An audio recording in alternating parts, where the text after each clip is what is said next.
Hello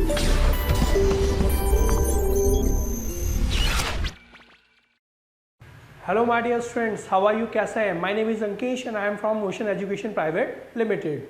आज हम maths से रिलेटेड कुछ थॉट्स देखने वाले हैं। हो सकता है कुछ आपने सुने हुए हों, कुछ आपने ना सुने हुए हों। सबसे पहले हम लोग बात करना चाहेंगे ज़ीरो। ज़ीरो एक ऐसा नंबर है जिसका इन्वेंशन बहुत लोगों ने अलग अलग तरीके से इसको करते हुए डिफाइन भी किया। जो इंडिया के अंदर है ज़ीरो का कंसेप्ट किया वो ब्रह्मगुप्त ने दिया था। ज़ीरो की खास बात क्या है? इस ज़ीरो को हम लोग जो है रोमन न्यूमरल्स के अंदर रिप्रेजेंट नहीं कर सकते। आपको पता है आप 1 को, 2 को, 3 को, 4 को सभी को रोमन न्यूमरल्स में रिप्रेजेंट कर सकते हैं, बट ज़ीरो के लिए कोई भी रोमन न्यूमरल्स में रिप्रेजेंट करने का सिंबल नहीं है। इसी तरह ज़ीरो एक खास बात और है, ज़ीरो एक इवन नंबर होता है। इवन, अब आप कहेंगे कैसे? हम लोग 2, 4, 6, 8 को जानते हैं। एक्चुअलिटी में इवन नंबर का डेफिनेशन क्या कहता है कि अगर किसी नंबर को हम 2 से डिवाइड करें तो जो क्वोशिएंट है वो भी होल नंबर मिलना चाहिए। तो आप ज़ीरो को जब भी 2 से डिवाइड करते हैं आपको क्वोशिएंट क्या मिलता है? ज़ीरो मिलता है। Means zero is an even number. इस रिसर्च को आप पढ़ भी सकते हैं कि ज़ीरो को हम लोगों ने जो है इवन नंबर की तरह एज अ नंबर सिस्टम या हम लोग बोल लीजिए कंसिडर्ड किया हुआ है। इसी तरीके से एक चीज़ और है, 100 के बारे में हम लोगों ने सुना हुआ है। हम लोग क्या मान के चलते हैं 100 को? 100 है इसका मीनिंग, अब तक यही समझते थे, बट एक्चुअली में 100 का मीनिंग होता है 120। 100 का मीनिंग 100 नहीं होता है। एक्चुअलिटी में जब एंशिएंट टाइम के अंदर इसको डिफाइन किया गया था ड्यू डेसिमल सिस्टम के अंदर, और वहाँ पे 100 को 120 डिफाइन किया गया है। तो आप सोचिए, जब कभी आपसे $100 की बात की जाएगी या सेंट की बात की जाएगी तो आपको पे कितना करना होगा? 120। अगर उस डेफिनेशन की तरफ जाएं तो कन्फर्मली आपको 120 पे करना होगा। इसी तरीके से हम लोग नेक्स्ट इंटरेस्टिंग थॉट की बात करें। एक बर्थडे के ऊपर रिसर्च है जिसको हम प्रोबेबिलिटी की फॉर्म में देखते हैं कि अगर किसी रूम के अंदर 23 पर्सन्स हैं, कितने? 23 पर्सन्स, तो वहां पे 50% प्रोबेबिलिटी है कि 2 पर्सन्स के बर्थडे क्या हो? सेम हो। 2 पर्सन्स के बर्थडे सेम हो। बहुत गजब की बात है। ओनली 23 पर्सन्स के अंदर ये प्रोबेबिलिटी होती है किसी रूम के अंदर कि 50% कैंडिडेट्स के बर्थडे जो है वो सेम हो सकते हैं। इसी तरीके से अगर इस रिसर्च को हमें आगे देखें तो अगर 75 पर्सन्स अगर रूम के अंदर हैं तो 90% लोगों के जो बर्थडे हैं वो सेम होने की प्रोबेबिलिटी हम लोग निकाल सकते हैं। सोचिए, 75 पर्सन्स इन द रूम और 90% जो है, 99% क्या लीजिए, 90% भी नहीं, 99% लोगों के जो है वो बर्थडे जो है वो क्या हो सकते हैं? यहाँ पर सेम हो सकते हैं। है कि नहीं एक इंटरेस्टिंग थॉट? इसी तरीके से आगे हम लोग बढ़े तो एक नंबर है हमारा नंबर सिस्टम के अंदर 4। 4 की खास बात क्या है? जो इसका ऑर्डर है उतने ही इसके स्पेलिंग के अंदर नंबर्स या डिजिट्स मिलते हैं, अल्फाबेट FOUR। ऐसा किसी और नंबर के साथ नहीं होता है। ऐसा केवल और केवल किसके साथ होता है? 4 के साथ, कि जो इसकी पोजीशन है उतने ही नंबर ऑफ अल्फाबेट इसकी किस में आते हैं? स्पेलिंग के अंदर भी आते हैं।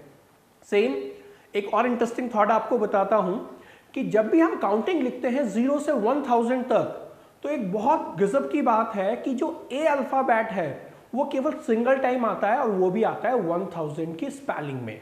आप 1 ONE TWO2 THREE आप 0 से लेकर, अगर मैं 1 भी नहीं कहूँगा, 0 से लेकर 1000 तक स्पेलिंग लिखते हैं तो ए अपीयर्स ओनली सिंगल टाइम। वो केवल एक बार मिलता है और वो भी किस स्पेलिंग में? 1000 में, THOUSAND, 1000 के अंदर। अब सोचिए, हम 1000 वर्ड्स लिख रहे हैं और ए केवल एक बार अपीयर हो रहा है। गजब की बात है कि नहीं? इसी तरीके से एक नेक्स्ट बात और हम लोग देखें, 7 जो है बहुत प्रेफरेबल नंबर माना जाता है। मीन्स आप राह चलते किसी भी इंसान से ये पूछेंगे कि आपका फेवरेट नंबर क्या है, तो मैक्सिमम नंबर जो आपको आंसर देने वाले हैं, द नंबर इज 7। ये सिंगल डिजिट में मोस्ट प्रिफर्ड नंबर है। इसी तरीके से 4 को मोस्ट अनलकी नंबर भी बोला जाता है एशिया के अंदर, कि लोग 4 नंबर को ज़्यादा पसंद नहीं करते हैं। बहुत सारी कहानियां हैं इसके पीछे। और जैसा मैंने बताया 7 मोस्ट लकी नंबर या मोस्ट प्रिफर्ड नंबर है। तो क्लियर है कैसे देखा जाए? 7 कॉन्टिनेंट होते हैं हमारे रेनबो के अंदर, 7 कलर्स है, 7 सीज है। तो ये सभी जो नेचर से हमें टर्म्स मिली हुई इन सब में 7 का जो है कॉन्सेप्ट इंक्लूड है। इस वजह से 7 को मोस्ट प्रिफर्ड नंबर भी यहाँ पे काउंट किया गया है। आई थिंक आपको ये चीज़ बहुत क्लियर समझ में आ रही होगी कि क्यों लोग 7 को जो है बहुत पसंद करते हैं। इसी तरीके से बेटा एक टर्म और होता है कि जब भी हम 1 से 10 तक के नंबर से किसी नंबर को डिवाइड करना चाह रहे हैं और वो सभी नंबर से डिविजिबल हो, किन से? 1 से लेकर 10 तक के सभी नंबर से डिविजिबल नंबर की वैल्यू होती है 2520।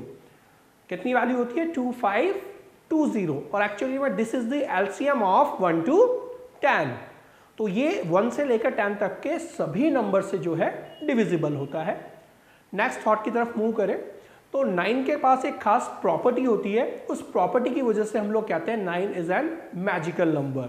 मैजिकल नंबर क्या है? जब भी आप किसी डिजिट को 9 से मल्टीप्लाई करते हैं तो जो रिजल्ट होता है उसकी डिजिट का सम भी हमेशा 9 मिलेगा। आप कभी भी मल्टीप्लाई कर लीजिए। जैसे हम एग्जाम्पल बताऊं, 8 इंटू 9 72 होगा, 7 + 2 9 होगा, 4 इंटू 9 36, तो 3 + 6 ये भी क्या होगा? 9 होगा। तो आप 9 से जब भी किसी डिजिट को मल्टीप्लाई करेंगे तो रिजल्ट का डिजिट सम जो है वो क्या मिलेगा आपको? हमेशा 9 के इक्वल मिलेगा। तो है ना ये कुछ मैजिकल प्रॉब्लम कि एक मैजिक की तरह 9 हमें जो है यहाँ पे रिजल्ट जनरेट करता है। तो आई थिंक आपको समझ में आया होगा कि मैथ्स के अंदर नंबर्स की बहुत अलग अलग प्रॉपर्टीज होती है जिनको हम एक्सट्रैक्ट करते हैं और वो यहाँ पर यूज भी हम लोग कर सकते हैं। ठीक है, इसी तरीके से 6 जो है सबसे फर्स्ट जो है परफेक्ट नंबर होता है। परफेक्ट नंबर क्या होता है? जिसके डिवाइजर्स जो होते हैं, पॉजिटिव डिवाइजर्स की बात कर रहा हूं, उनका सम इक्वल टू नंबर के इक्वल हो। तो देखिए 6 किससे डिवाइड होता है? 1 से, 2 से, 3 से। 1 + 2 + 3 = 6। तो पहला परफेक्ट नंबर क्या होता है? 6। इसके बाद सेकंड परफेक्ट नंबर हमें डायरेक्टली मिलता है 28 पर। हो सकता है ये चीज आपको मालूम हो। इसके बाद एक थॉट और देखते हैं। आपको पता है √2 को हम लोग क्या कहते हैं? √2 को हम लोग कहते हैं पाइथागोरस कांस्टेंट। ये नंबर पाइथागोरस कांस्टेंट कहलाता है और ये पहला नंबर है, इर्रेशनल नंबर है जिसे फाइंड किया गया है। तो बच्चों आप लोग देखिएगा, आज के जो इंफॉर्मेशन है आपको काफी नॉलेजेबल लगा होगा। ठीक है, इसी तरह की इंफॉर्मेशन लेकर हम आपसे फिर से मिलते रहेंगे। आज के लेक्चर में इतना ही। Thank you.